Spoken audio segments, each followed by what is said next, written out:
Hello বন্ধুরা, আসসালামু আলাইকুম। আমি সাইদ শাহ বলছি। সবাই কেমন আছেন? আশা করি মোটামুটি ভালো আছেন, যে যার জায়গায়। বিশেষ করে যারা শহরে থাকে তারা তো আর বলাই চলে না। এত বড় একটা ছুটি, যেটা ঈদের চেয়েও বেশি। হুম। তো ছুটিতে হয়তো সবাই বাসায় গিয়েছেন, আর যারা যেতে পারেন নাই তাদের জন্য আর কি বলি, বলার কোনো কিছু নেই। তো মূল কথায় আসি, যেটা হচ্ছে করোনা। পৃথিবী মৃত্যু ক্ষুধায় ভুগছে। হুম। মানুষ মারা যাবে, এটাই স্বাভাবিক। আর মৃত্যু তো হবেই। আসছি, মৃত্যু অনিবার্য। হুমায়ুন ফরদি স্যারের কথা মনে পড়ে। সে বলছে, মৃত্যু চিরসত্য এবং মৃত্যুকে ভয় পাওয়ার কিছু নেই, ইহা খুবই কোমল।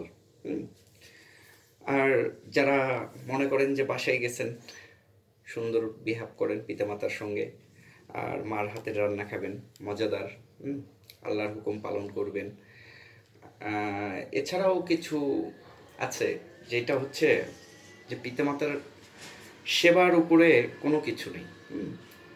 আর পরিবেশের সব কিছু মনে করেন যে সুন্দরভাবে সবার সঙ্গে বিহেভ করবেন, সুন্দরভাবে গুছিয়ে রাখবেন।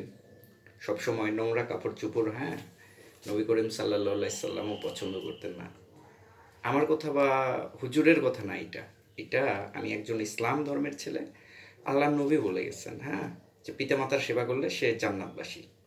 এটা সাধারণ লোকের কথা না। সো তাকে স্মরণ করতে হবে, এবং তাকে সেই আইডল, এই পৃথিবীতে আইডল বলে কোনো কেউ নেই, সে শুধু আইডল। আর নবী করিম সাল্লাল্লাহু সাল্লামের কথা ফলো করেন। হুম। আল্লাহকে মানেন। দেখবেন আপনি পৃথিবীতে সাকসেস।